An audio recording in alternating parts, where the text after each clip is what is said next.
kubijyanye na transfer yabaye amaze kutuzurana nawe atujyana muri ubwo bwami adushikanye hariya. Rero uyu munsi nkuko nababwiraga mu muhanda, imihanda uko umuhanda ugenda ubangikanye n'uwundi, imodoka ziva hariya ziza izindi zigenda gutya, ibyapa biri hano bitandukanye n'ibyapa uyu nguyu arimo kubona aza gutya. Uyu nguyu aza gutya bashaka kumubwira ngo hano ugendere muri 60, uyu uri kuragenda gutya bakamubwira ati hano uragendera mu 100. Uyu uri hano urogendera gutya yitwaye nawe agendera mu 100, baramwandikira mu gihe jewe ndi hano batari bunyandikire, kuko icyapa jewe mbona gitandukanye n'icyo nguyu arimo kubona agenda gutya. Niko biri rero muri ubu buzima turimo. Abagenda uku babandi bari mu bwami bw'umwijima bakomeza kugenda mu rupfu basatira kuzarimbuka iteka ryose, bataraza muri Yesu baze muri ubu bwami bugenda gutya nigenzira n'ukuri n'ubugingo, yanzira ifunganye, yanzira wikorera umusaraba wawe ukamukurikira. Ariko inzira yindi ni ngari iragutse, ijyana abantu benshi ku rupfu, iragutse. Bashaka kumva iby'amatwi y'abashaka, nibyo bihe tugezemo, ngo bazaba bakunda ubuhanuzi. Ubuhanuzi bw'iki gihe nuburi ko kuremamo inyota n'ishaka ryo gukunda ibyaha no gukunda iby'isi cyane kuruta gukunda ubwami bw'Imana no kubakumbuza ijuru. Benshi barimo barajya mu kurimbuka, barakunze isi cyane, ariko cyari igihe cyo kwidetasha, kuko isi si yacu, nubwo tuyirimo si yiturimo, si dukoreramo. Turi buryo bw'Imana muri Yesu, hano ku isi ni Kristo muri twebwe, twikonforma ku by'Imana yatuvuzeho kuva kera tubisoza hano ku isi. Naho iby'isi biradukurikira, biza kudufasha no kudushigikira gukora uwo murimo, kuko byakugora kuvana ugenda muri South Africa cyangwa se ugenda mu bindi bihugu byakure ujya kuvugayo ubutumwa, ugenda n'imodoka kuzagerayo wararushe, wenda ushobora no kuzagerayo uwari kugomba gukizwa mu cyumweru kimwe ukazagera nyuma y'amezi 2 kuko wagiye n'imodoka, ukazagera yaranapfuye. Rero ukeneye indege, birumvikana kugira ngo ugereyo hakiri kare utanarushe, ukora ubwo butumwa uburangize vuba uwo muntu ashobore gukizwa muri cya cyumweru. Ibyo byose ndabyumva kandi ndabitahura cyane, kandi uko biri niyo mpamvu bigomba kudukurikira, bigomba kudufasha. Biragoye kuba wajyama hanze muri condition mbi, umubiri wawe ubyuka umeze nabi, urushe tarutse neza, ukeneye ahantu ho kuruhukira, ukeneye inzu nziza, ukeneye kujya neza, umubiri ufatwe neza, ugira umubiri mwiza umeze neza, ufungura ibintu biri equilibre kugira ngo ushobore kubaho ubuzima burebure, ushoboye gukora ya Mana umeze neza. Yesu avuga ngo byo bizabakurikira, bizadukurikira, ariko tubishizeho umutima cyane, niyo tubirose tukibagirwa n'icyo twabiherewe ko ari kubera ubwami bw'Imana. Hago turabironga tukabyiratana, tukanabikoresha rimwe na rimwe kugira ngo dutsikamire ubuzima bw'abandi bantu, kandi twabihawe kugira ngo dushobore kubera umugisha ubuzima bw'abantu benshi cyane.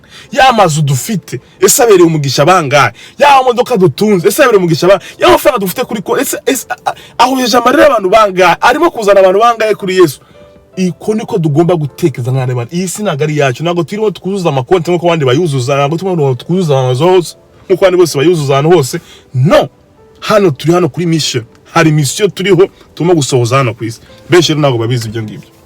Rero iyo urebye rero uyu munsi iyi nzira yagutse, igituma yagutse irimo abantu benshi cyane, ngo bazashaka bigisha babo ngo bababwire ibijyanye n'amatwi y'abashaka kumva.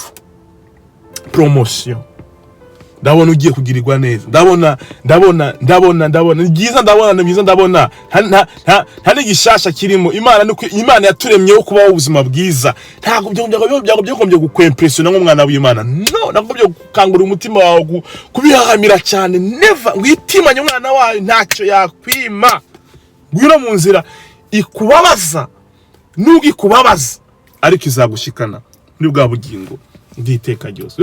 Rero ngo nigenza no kuri ubugingo, kandi iyo nzira ijyana ku Mana irafunganye, no gufata ingamiya ngo uyishire mu mwenge w'urushinge, kwinjiza ingamiya aho hantu. Ko niko ubuzima bw'ubu Kristo bumeze. Hari ibintu twigomwa umudendezo w'umubiri ukimubiri wose ugusabye ari gihe birabango byose turabyo byose bidufitiye umumaro. Ibyo byose urabyigoma umva umubiri ukakoresha iby'uburetwa kugira ngo ushobore kwakira bya bintu Imana yakuremeye hano mu ijuru, ushobore kubigaragaza hano ku isi. Iyo umubiri unejeje c'est fini n'ubu kinejeje Imana, ariko iyo umubiri ubabaje urimo kwegera kunezeza Imana, kuko kure y'umubiri ni hafi y'Imana, hafi y'umubiri ni kure y'Imana. Niyo mpamvu abantu benshi cyane bakorera mu mubiri cyane muri bino bihe, kandi ubutumwa bashaka kumva ni ubunezeza imibiri yabo, ariko umwuka barawucecekesheje. Iyi nzira rero turimo ifunganye, ifite amabwiriza yayo, ifite uburyo abantu bayigendamo.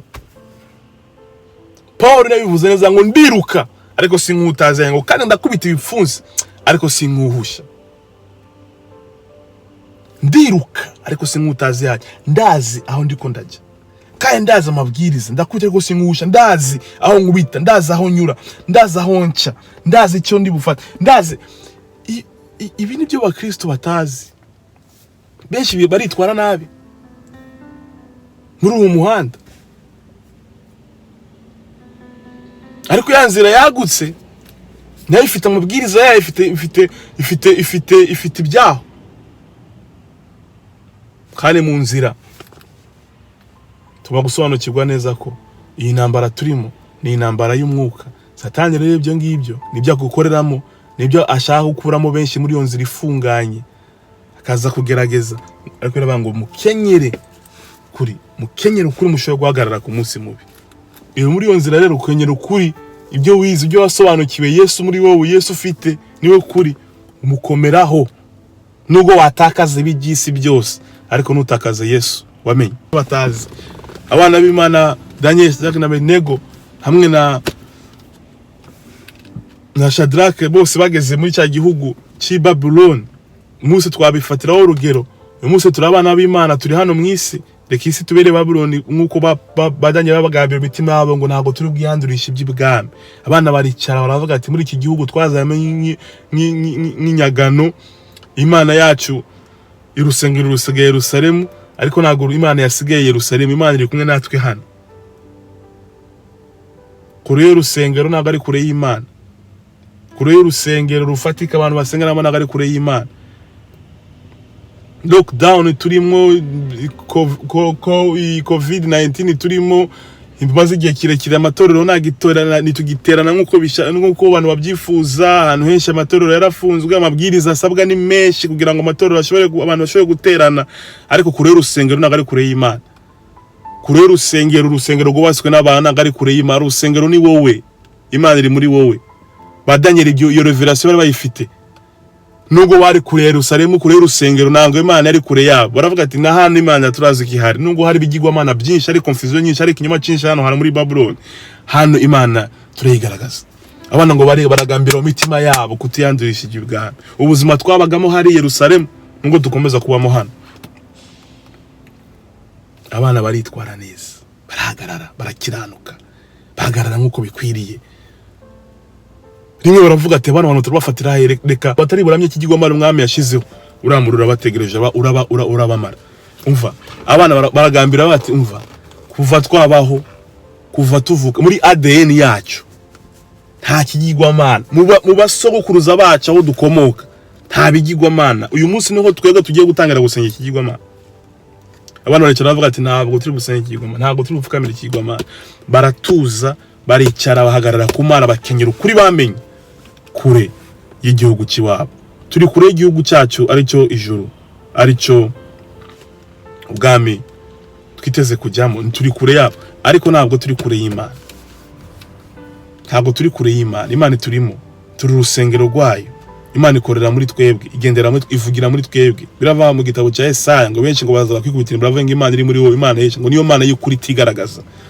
Imana yari yihishije he muri twebwe. Reka abantu bagushaka Imana bayashake muri wowe, ariko mbere ko abantu bayikubonaho banza kwanza nawe uyiboneho. Abantu benshi ngo Mana reka abantu bambone mu Imana, banza kwanza nawe uyiboneho. Iyo birebye mu kiyo urayibona muri wowe. Iyo witegereje kuvuga iyo witegereje uko ureba iyo uri wenyine uko utekereza uko witwara uko wiyumvira ku bantu urayibonaho cyangwa ibyumviro byawe biranga abantu wanga abantu ukunda abantu wacira imanza buri munsi baza kwanza nawe uyiboneho abana barirebye barabona ati twebwe dufite Imana muri twebwe mbere yuko aba Babiloni bayitubonaho natwe tugomba kwanga kwibonaho abana barirebye barayibonamo kure ya Yerusalemu ariko ntabwo ari kure y'Imana bamaze gushikana barahagarara baravuga ati guhera uyu munsi twebwe ntabwo dupfukamira iki kigwamana umva nibyagarukiye baravuga ati okay turafata turabajugunya hari murabona uratanura ati turaribona timutare kwijyamo ati kabisa Imana yacu nubwo itodutabara ntabwo turi gupfukamira iki kigwamana abana bageze mu muriro ya Mana bibonamo n'umwami ayibabonaho mbere yuko abantu bakubonaho Imana ugomba kubanza kwanza nawe kuyibonaho